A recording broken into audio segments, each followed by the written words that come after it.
Let's talk about power. Not just having it, but actually understanding the unwritten rules of how it works. Today, we're diving into a book that's been called everything from a strategic masterpiece to a flat-out manual for manipulators, Robert Greene's The 48 Laws of Power. It's a huge question, right? One that people have been asking in boardrooms, battlefields, and backrooms for centuries. Well, Robert Greene's book basically claims to have the answer, the rule book for that very game, drawing its lessons from thousands of years of human history. So, what are these so-called laws? All right, to really get why this book is so controversial, we first have to get to the core of what it is.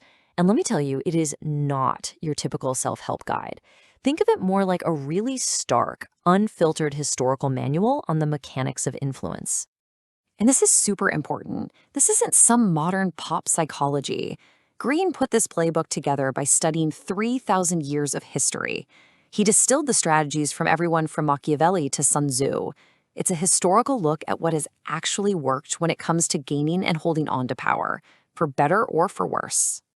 So to really feel the impact of this book and to see where all the controversy comes from, we've got to look at the laws themselves. And trust me, they are direct, sometimes ruthless, and often they go against everything you've been taught.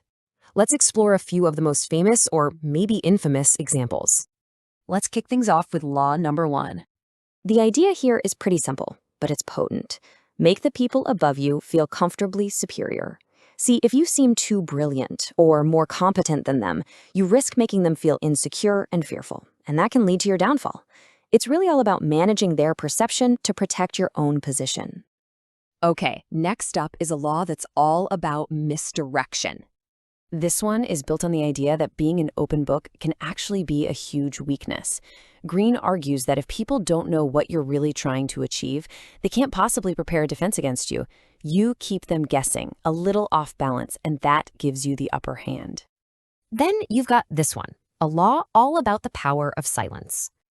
It's pretty straightforward. The more you say, the more likely you are to say something foolish or to accidentally reveal your plans. According to Greene, truly powerful people impress and even intimidate by being brief.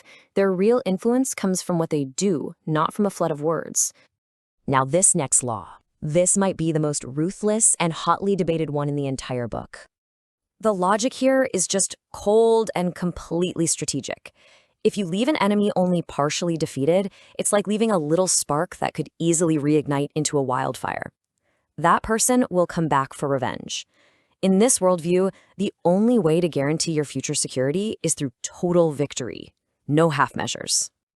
And finally, for our last example, here's a law that honestly feels like it was written for our modern, attention-obsessed world. This one operates on a simple principle. To be obscure is to be powerless. It's better to be attacked or slandered than to just be ignored. Any kind of attention, good or bad, keeps you in the public conversation and makes you seem larger than life. You see, in the court of power, being invisible is a death sentence. So, after hearing just a few of those laws, you can probably start to see why this book is so divisive, right? On one hand, it's praised as this masterwork of strategy, but on the other, it's condemned as a guide for sociopaths. And this really brings us to the central conflict surrounding the entire book. So here's the core tension. Greene says his goal is just to show you how power actually operates in the real world, to arm you with that knowledge.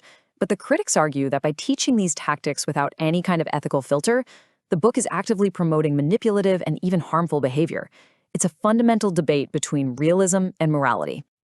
So what's the final verdict here? Who should even read this book? And what are we supposed to do with this, let's face it, potentially dangerous knowledge?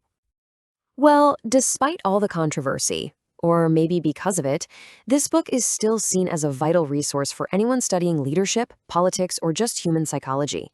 At its best, it gives you a framework for understanding what motivates people, and maybe even for defending yourself against manipulation, even if you decide you'd never use these tactics yourself.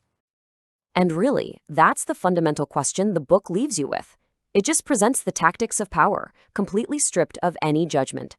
The knowledge is right there, for you to understand, to defend against, or to use. The ultimate decision on whether these laws are a blueprint to follow or a warning to heed, well, that rests entirely with you.